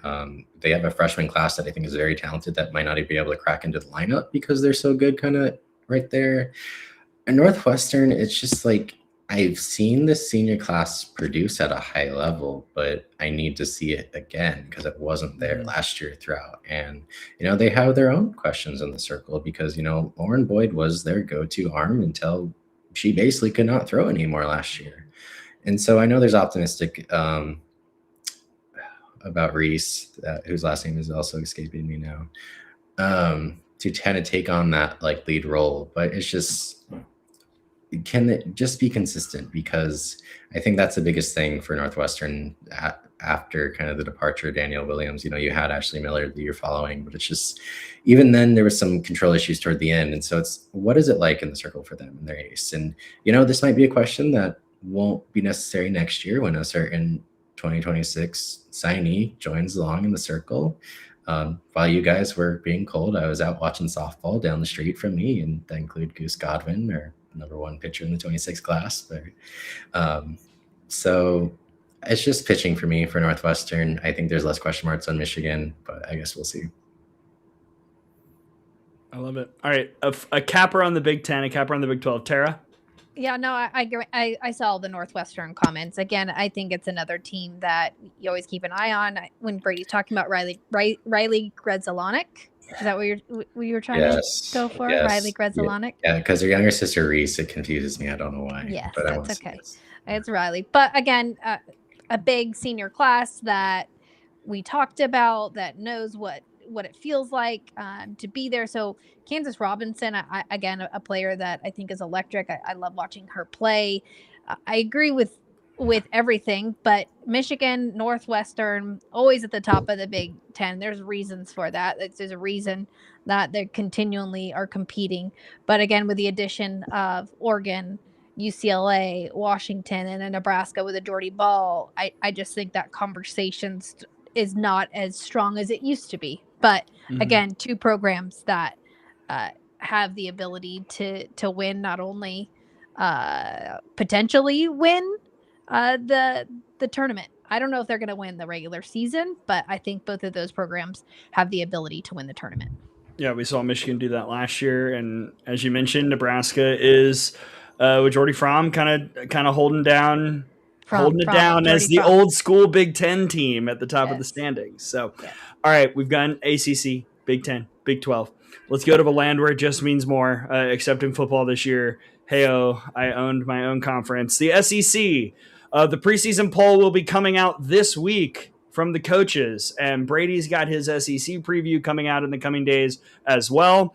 I have talked to every head coach in this conference, as has Brady, as has probably Tara in an unofficial capacity. I feel like I've kind of got a decent grasp on the structure of the conference, Brady, but I'm curious if that's how you feel after getting things together for the SEC. The SEC preview is on the site right now. Wonderful. Even better. Yeah, I mean, I think it's another kind of same situation where it's like we have the teams at the top that I think we feel pretty good about, like the contenders, but I think we could have said that last year, and then you had A&M come up. And so I think it's where, the tiers are much closer than the other conferences because, as we see every year, I mean, half this conference takes up the host sites, and that is what it is because it's just the strongest group year in, year out, whether or not you guys want to yell at the paper and the wall and everyone. That's just the case usually.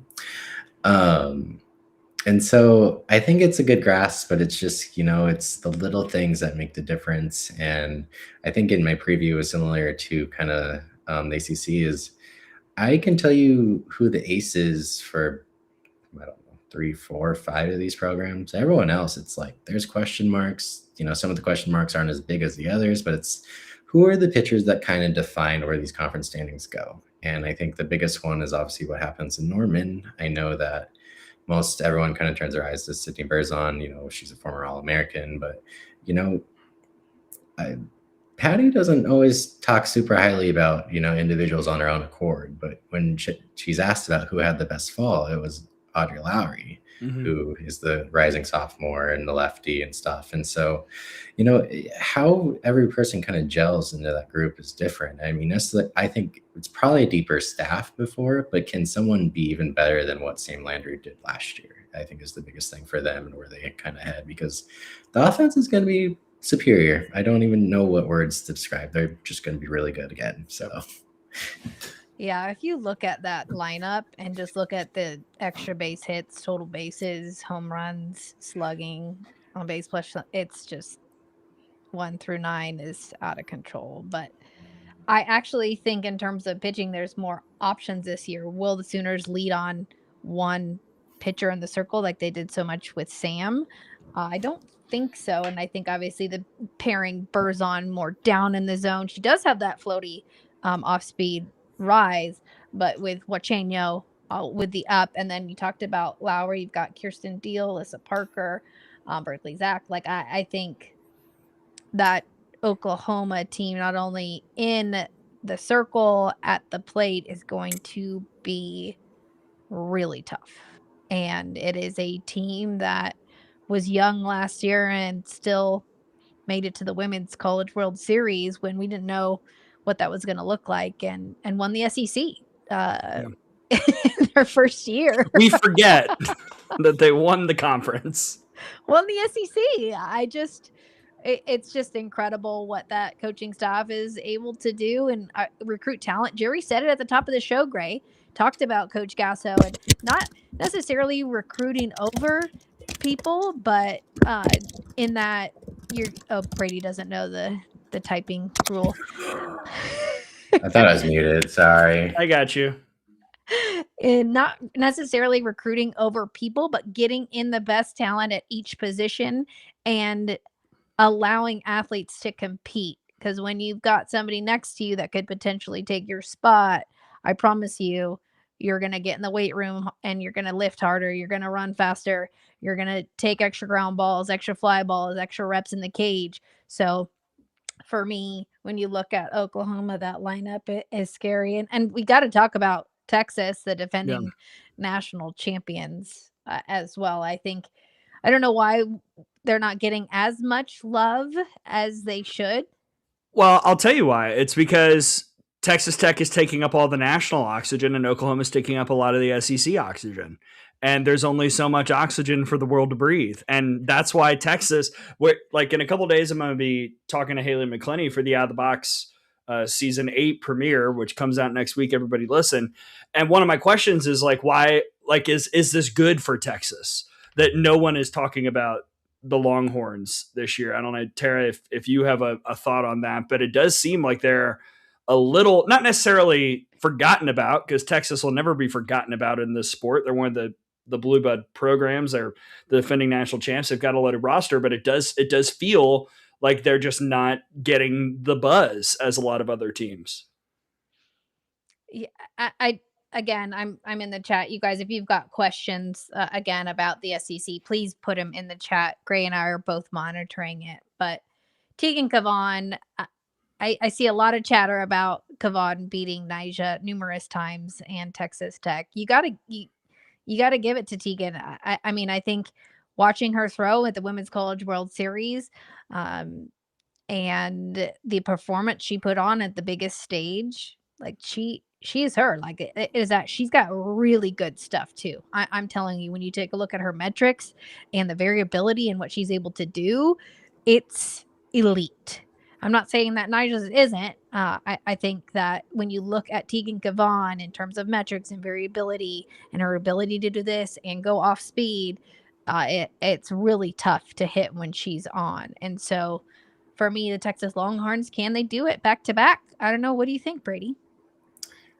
Well, I'm just gonna give my outlandish opinion on why they're the quiet team from the other two. I think they're kind of like the boring good guys. Like, if you're not an OU fan, I think a lot of college softball fans have just kind of not wanted Oklahoma to win after them winning so much.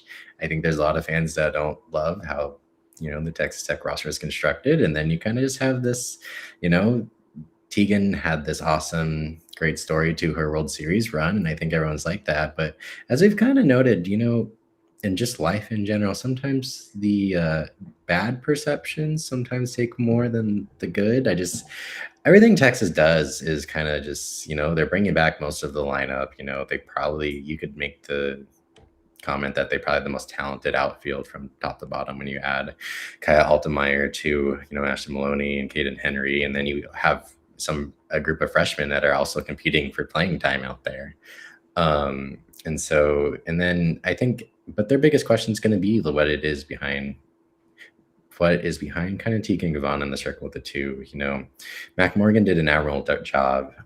You have Sitlali Gutierrez, but it goes back to her thing of there's something mindset wise that prevents her from being as good as a starter as she is a reliever.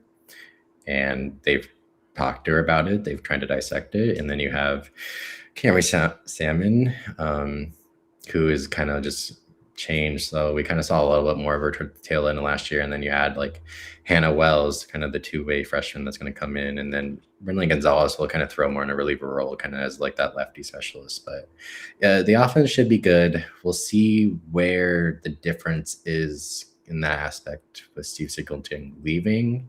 I think we forget that part of OU's sustained success has been, after Lombardi went to Oregon, they just haven't made a ton of assistant coaches. Like their upper echelon assistants have stayed there with JT and Jen. That's not the case at Texas. This is the third assistant Mike White has had in that same time frame since Lombardi left for Oregon that has left for a Power 4 job, because with the departure of Megan Bartlett and Chelsea Spencer previously. And that, like, assistants matter in this. Like they control, a lot of them control their own aspects. And so that's going to be kind of, to me, that's probably an even bigger question than the pitching, is just what it looks like, the camaraderie there, and just the aspects of the staff and how is it different in the dugout. Yep. Brady, who beyond kind of the Oklahoma and Texas of it all in the SEC went up in your estimation based on the information that you were gathering during your season preview? The team that I still think has an incredible upside that I don't know whether or not it hits or not it's still going to be Georgia to me. I think Georgia, I'm higher on them than everyone else, but I think Georgia... Certainly than the NFCA poll. No comment. Oh, wait, we should go over the poll. No, they were not a fan of the Georgia Bulldogs. I'm sorry. Keep going, Brady. Maybe we can explain who votes on that poll. Go ahead, Brady. Yeah. Last year, the biggest thing with them pitching-wise, well, first of all, let's remind ourselves that Georgia was a few innings away from the Women's College World Series, despite the struggles during the regular season. And the struggles in the regular season wasn't necessarily the whole season. It was Game 3 in the Sundays, which they just didn't win a single rubber match.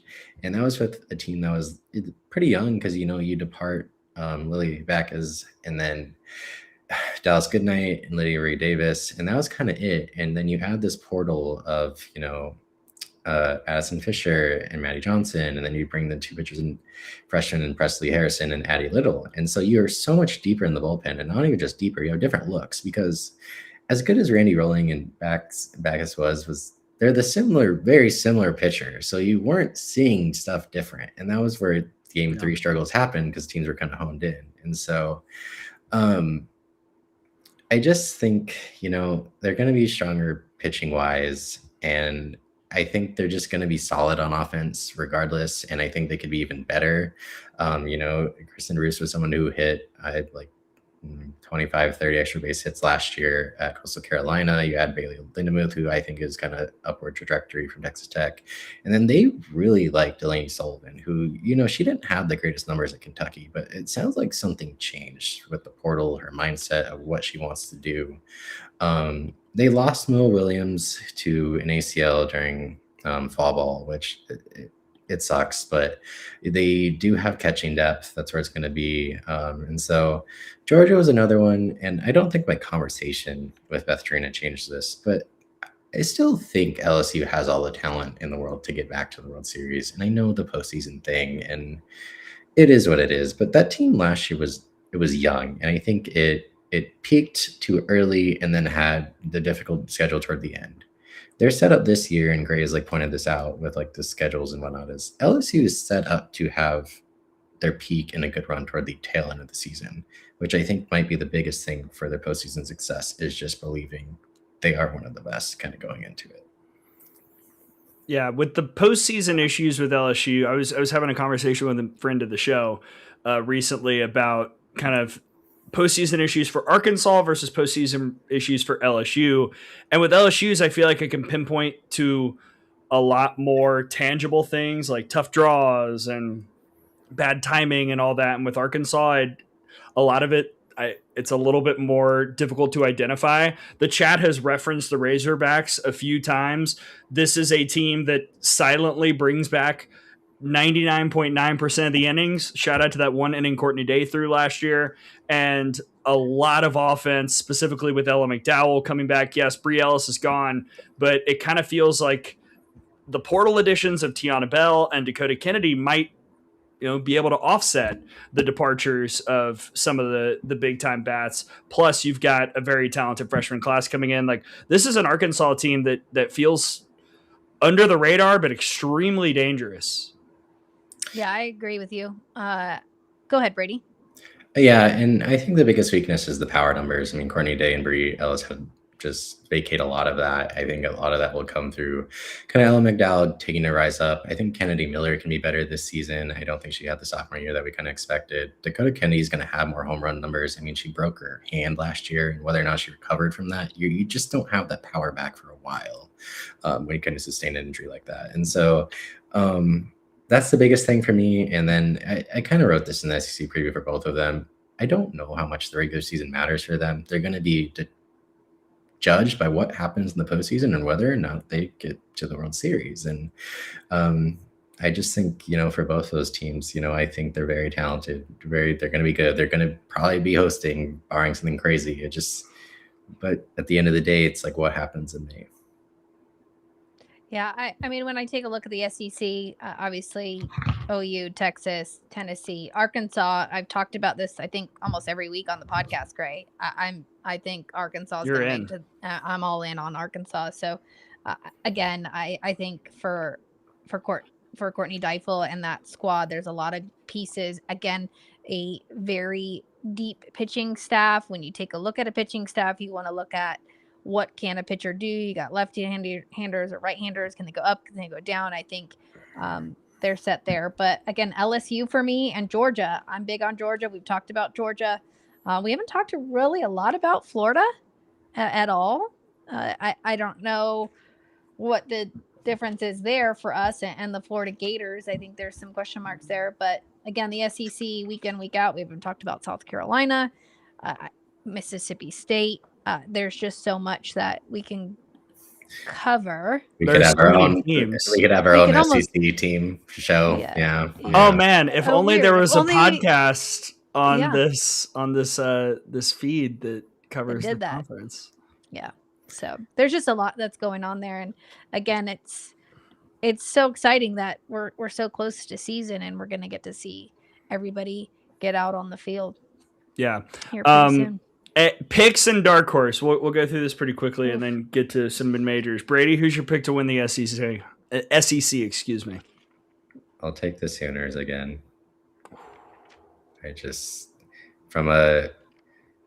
they the best equipped from the World Series run? I don't know. But on a weekend by weekend thing, and just with Texas questions, kind of in the secondary pitching, and just as good as Tegan Gavon was in the World Series, can I see that, like, I'm that girl in the circle through the whole season type kind of mentality? And then, we haven't really even talked about them, but like Tennessee, like, what they're replacing on offense, I'm really interested. You're going to have a lot of young kids, a lot of mid-major bats, and that transition. And, you're going to be in 2 games every single weekend when Carlin Pickens is throwing, and probably even 3 because the depth in the circle is still there.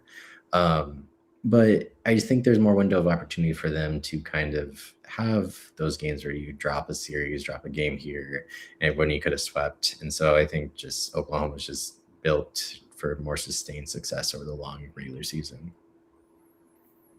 Whew, yeah. Well, Sarah? I mean, OU was my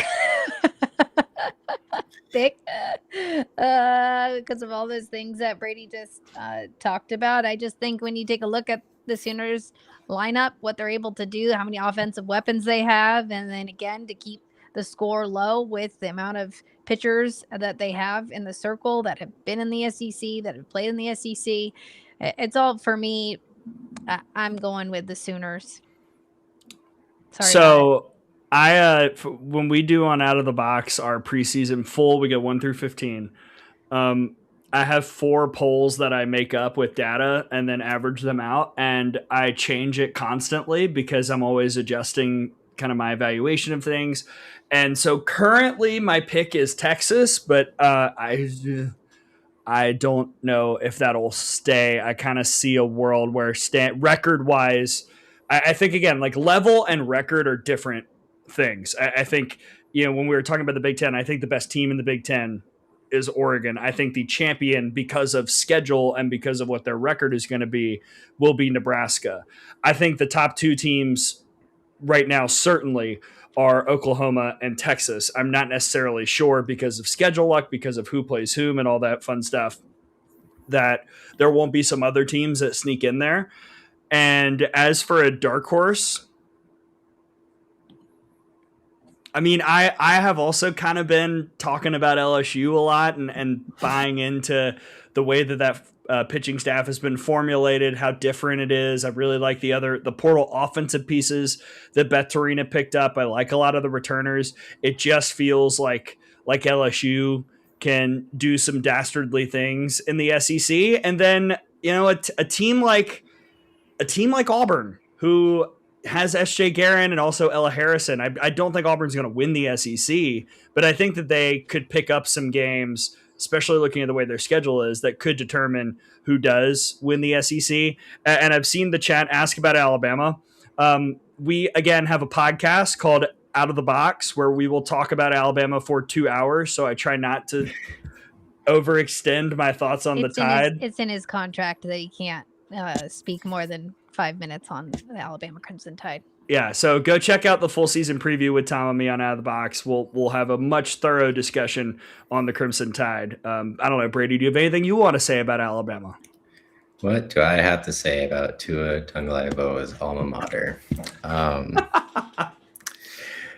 I think there's a chance they are the dark horse. I think, they're going to be stable in the pitching staff, which I say that with them having unknowns, but I think what we know from Vic Moten adding on to what we know about Jocelyn Brisky, I think there's a chance that could be a really fun kind of group that, if the upside hits, you can see it. And, they just find ways to always win games. But I think there might be less of that this year because they just might be better at the plate.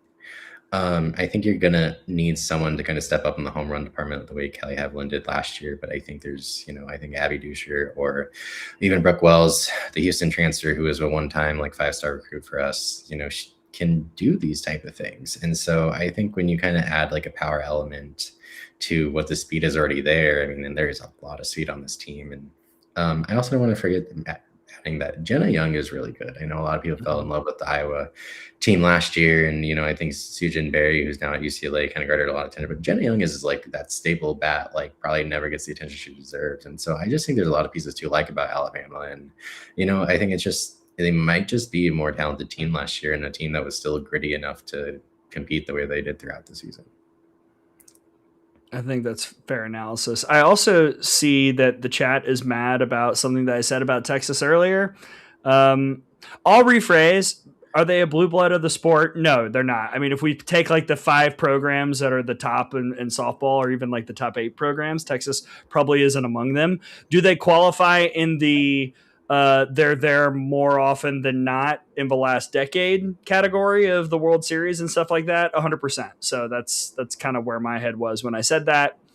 I was thinking more recent times than all time, but whatever. There is something about the Alabama Crimson Tide when you go to Rhodes and you're actually there experiencing it. There is something about that place where you just win games.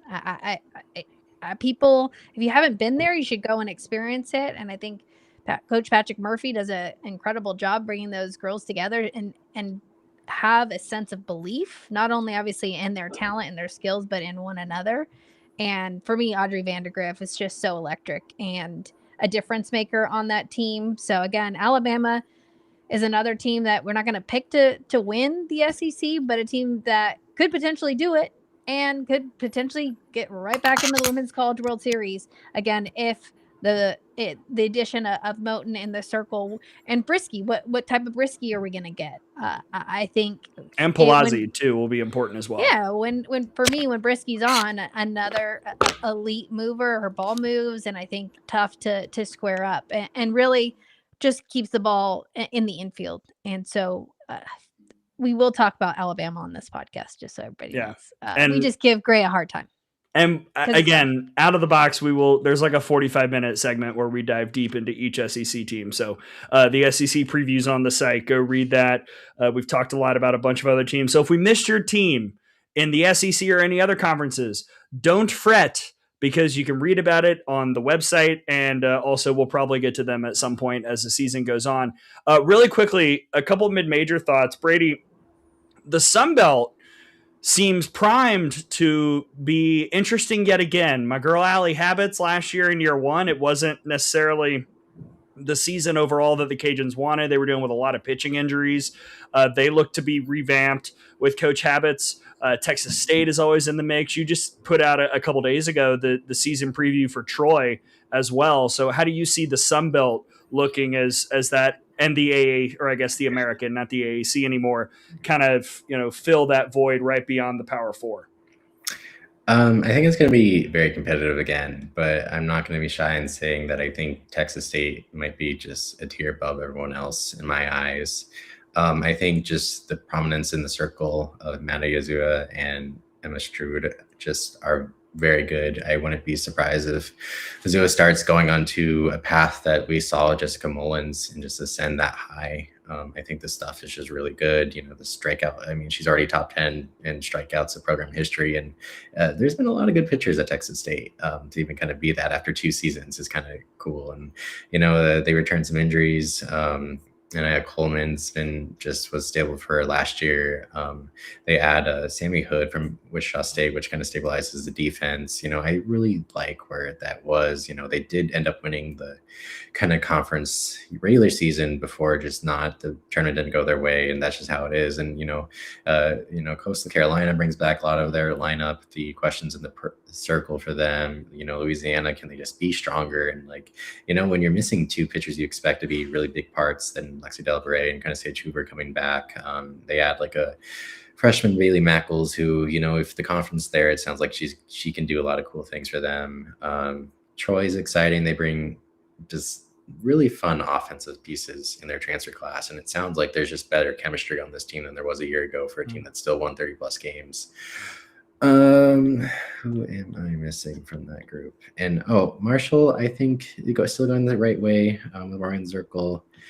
just fun things there. Diamond Leslie is just a very talented athlete, I think. And you get Bella Grillich back, who, if you don't know her story, unfortunately, she kind of stepped away from softball last year after her brother was tragically shot and killed that fall before. And so she's just a year away from softball. She was still with the team in the spring, but just another really, really talented bat in that lineup. Well, did we go over Liberty? We were talking the Sun Belt. Oh, I thought we were going to mid-majors only. We're only on the Sun Belt. Oh my goodness. Well, I just asked about the Sun Belt because that conference race seems pretty up in the air. That's my read on it. I don't know if that's how you feel, Brady, but we can look at the other mid-major programs as well.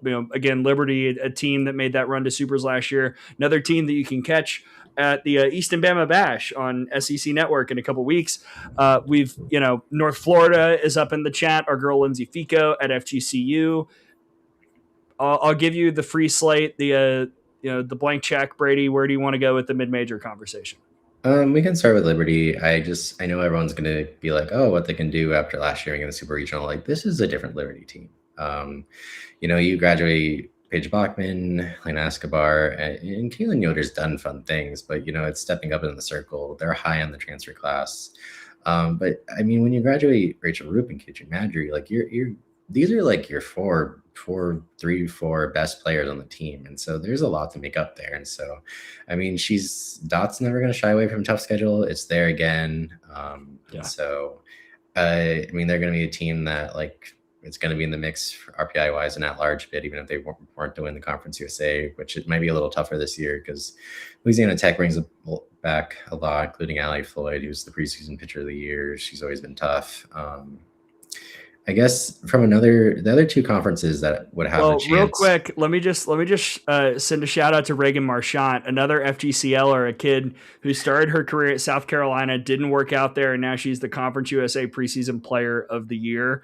Reagan, I don't know if you're going to see this, but extremely proud of you. That is an example of a kid who has worked very, very hard to build a career that she can be proud of at her second school, a school that has become home. And many congratulations to Reagan. And you're right, Louisiana Tech seems like the team that would best challenge Liberty. Anyway, back to you, Brady. Just had to cut in with that thought on the Bulldogs. Yes. So the other two conferences that probably going to fight for an at-large bid from the mid-majors aside from the Sun Belt would be the American and the Mountain West. FAU is kind of leading the American, but last year we saw how competitive it was. US South Florida made it last year. They bring back a good amount. Your question marks are going to be, what does Wichita State, North Texas, and Charlotte look like? Charlotte kind of overachieved from everyone's expectations after kind of an exodus once Chastain left, but they have plenty of talent on the team. I think more kids are really leaving. North Texas, it looks different, but a lot of people really like what Coach White is kind of doing over there. And then Wichita State, they're always going to be there, but they need to be better in the circle. And I think there's belief there. But I think I wouldn't be shocked if FAU kind of runs away with it. You bring back Autumn Courtney, Jaden Martinez, and then Ainsley Lambert.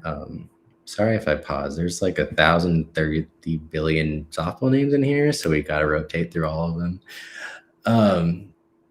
And I think the offense is ascending. And so you just add those pieces. They do so well in the portal, and they just find the pieces that they kind of can grow. And so I'm really excited about that. Jordan Clark is building that. But one of the major takeaways from all our conversations was that their theme this year is to be all in, because the last two postseasons, including the American tournament, the results have not been good.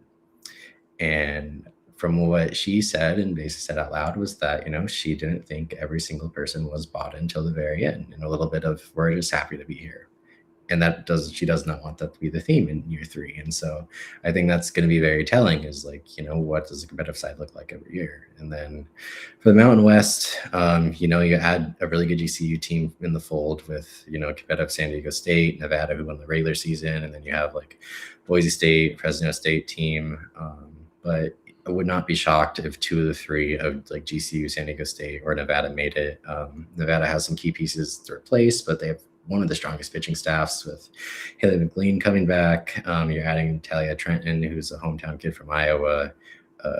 GCU, everyone finds a way to just succeed at GCU. Shannon Hayes has just done a great job with that program. Savannah Kirk, who hit over 500, is back. We'll see if that lasts with a tougher schedule, but it's just his ability to find these kind of JUCO transfers and kind of transition them to that side. Trinity Martin from Virginia Tech would be a name, a strong bat from that system who didn't pan out because that outfield was loaded. So wouldn't be shocked if she puts up big numbers for them. And then, San Diego State's going to be in the mix once again, but, the pitching staff's all new, aside from one arm. And so we're going to see where that goes. And some of those new arms had some injuries. And so it might be a little bit of growing pains toward the beginning. Question from the chat. Are we going to see a mid-major make it to the Women's College World Series? Not this year. I don't feel that way. I will say there is one team that I feel like can be a top 25 team that I think is very strong, and that is Cal State Fullerton, who brings back just about everyone. There's just excitement. Any other year they would have ran with the Big West, but the tournament changed. They went 0-2, had a bad weekend, but they bring back so much. There's plenty of talent coming back. I don't know. Everything you kind of look at dynamic-wise, schedule-wise, I just think they're going to be really good this year. The Titans. I love it. I love that poll. I mean, wow. I wasn't expecting that. A little West Coast ball, Brady. And then the last one, which I've been saving, and if there was a team to make the World Series, this is the one I'm going to say it is. And when you say you kind of take away stuff from coaching conversations and searching through coach speak, Jeff Conrad firmly believes this team is far better than he had last year in North Florida. And that's even with departing Allison Benning. And they don't have the star power, but they might have the star power coming. And he generally believes it with every bone in his body that they are better this year. They're going to have a schedule. Bella Semino, who transferred in from FAU, there was a lot of Power 4 teams that wanted her because the upside and talent was there. And I think she's going to be playing shortstop this year for them. And there's just really talented. Hallie Langford comes over from Mercer. She dealt with Tommy John, but when your husband is with the Rangers, sometimes the Rangers staff can get you in and out real quickly. And so there's a lot of expectations for her to potentially be a player a year in the ASUN. And so is the pitching going to be as strong without Benning? I don't know. But I can tell you that Amber Pfizer's done some really good things over there, and they're really excited. And I don't think it's coach speak. I think they truly believe this is a group that wants to succeed. And, when they lost to South Carolina in the regional final last year, they got in the portal because they said, we got to keep this momentum going. And they brought in a really fun class. And so if I'm picking one team, I truly believe that they're a team that could make a lot of noise in the postseason. I love that pick. Me too. I mean, if anybody read the fall report or the team preview, you would know that Brady was high on North Florida. So that's good. I like that pick. Next question on there. There's a second part to it, but I let you kind of go there. If not a mid-major, first timer to the Women's College World Series this year. Well, you guys know my pick. Who? That's an owl that was pretending not to know the answer. Arkansas. As per with the TikTok. So you're picking FAU? No. Oh, Brett Gray's picking FAU. Because he said who? No, but that would be. No, I'm not. I don't think this is a year for a mid-major. First timer. There's just two very big ones staring in the face. I don't like this question. Well, what's your answer? Well, the easy answer is either Arkansas or Clemson, but that's no fun. So I don't know. I don't want to spoil. I don't want to spoil all my landmine or gold mines from out of the box next week. So I'll go with. Yeah, I'll go with Clemson. I am legitimately going to have Clemson probably in our 8 when we do the preseason roundtable, which will drop next week. I would assume. Yes, Brady. What? The preseason roundtable when we do our so much to make that. I can do it. It's fine. This has now turned into a work call. I think that my first timer pick would be Clemson over Arkansas. Let us know what you guys think in the chat. Even though we're not going to put it up this week, we will let you know next week what you guys all voted. Who's going to be the first time in the Women's College World Series? Let us know. We've got some Arkansas is on there. No. My answer is one of those two. Okay. but not both, just one. Ooh. All right. Let's make it like last year. Let's have Arkansas and Clemson in a super somewhere. Oh no. Yeah. That's mean. Well, at least one goes. I mean, yeah, but one doesn't as well. That's almost like it's the nature of sports. Anything else on just a preview of as much as we can get to, quite frankly, in a show that has been much longer than even I anticipated. I've already missed a meeting. Anything else, Brady, that you want to touch on in any of the conferences, any of the hot topics, anything like that? The chat keeps asking for a lot of teams. We truly we can't be here for another hour. But I wanted to give you one last chance, Brady, to plug anything on the site and talk about anything else before we sign off. Like Grace said, we cannot get to everything, but that's why this process has been a 3-month period for me and the team previews. The conference previews are really kind of just surface level stuff, but there's 80 plus team previews every Power 4 team except for one. Still? I thought it was going to happen. No, never heard back the second time. Dang. Check your inboxes. All of those are long form reads for 1,000 to 1,500 words, just kind of previewing a lot of it. So if you have questions there, sounds like, another thing with Softball America, you can join as a member and talk in our discussion boards, which is kind of member only. And maybe we'll just have a Q&A next week on there for everyone there. So more reasons to subscribe. But yeah, just kind of excited. We still have recruiting stuff that we do. Like I kind of said, I was actually out watching softball last weekend while everyone else was frozen. So just some quick thoughts there, and you can always ask me questions kind of there, and kind of going to be more active on discussion boards this year. Just in our realm of recaps, I think it is better if people just ask us about in-time games and stuff as opposed to writing recaps. So we'll just be kind of over there. Yeah, absolutely. And I want to thank Brady for jumping on here. We don't always get to have Brady on the show, so it was just great to hear from him and his insight and all the hard work that he's done, not only the past couple of months, but in the 2 years that we've built this thing. So again, just can't thank you enough, Brady. And we just wanted to have you on here and have you share all your knowledge. And hopefully Gray and I could just be quiet and just learn from you. And just want to thank you for all your hard work, because there's a lot of previews, but there are a lot of coaches to talk to. And I know it was a lot, but again, we're so lucky that both of you chose the sport of softball because of the coverage and the enthusiasm that you both bring to this. So thank you, Brady, for joining us this week. There's so much about Brady in the chat. I feel like Brady needs his own show. Ooh, the Brady Vernon hour. Do you have an hour? Can you make that happen? Maybe between 2 and 3 a.m. Look, it doesn't have to be live. We can record. Well, we'll see how this house goes when the wife returns to work next week. It matches up with the week season starts. I don't know who planned that.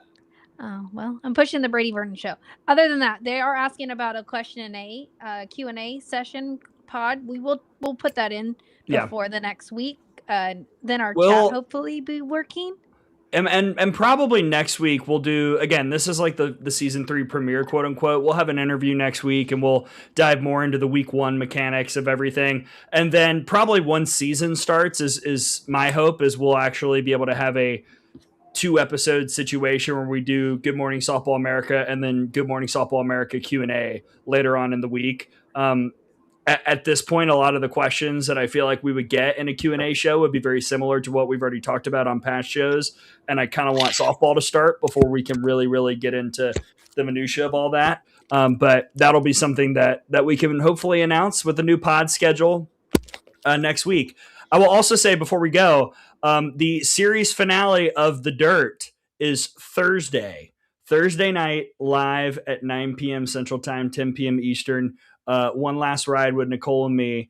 We're going to do one more episode of The Dirt together, and it will be on this feed on Thursday. It was supposed to be last night, but guess what? It snowed, and Nicole was 5 hours delayed on her flight. So couldn't do it, but we will be doing it Thursday. It's in the queue, 9 p.m. Central, 10 p.m. Eastern.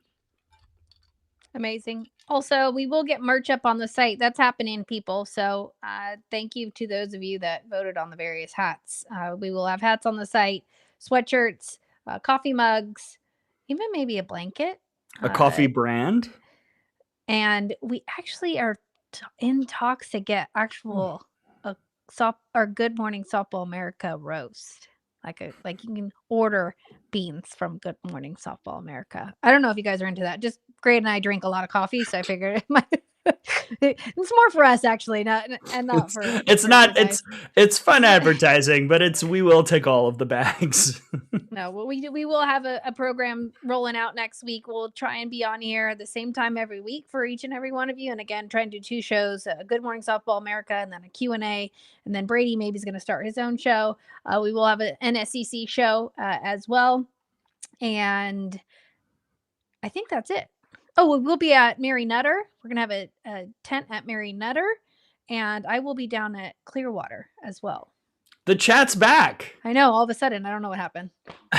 The chat is back. Thanks, chat. And we were reading you, and we appreciate you. Thank you to everybody who tuned in. Thank you to Gerry Glasco, who was on this episode as well over 2 hours ago. But we are grateful to Gerry Glasco for joining us, the head coach at Texas Tech. Gang, we good? All right. What you got, Brady? I just got to go feed the toddler. Oh, and Obi's trying to break in. We got to go. All right. For Brady Vernon, for my partner, Tara Henry, I'm Gray Robertson. Thank you for joining us on Good Morning Softball America.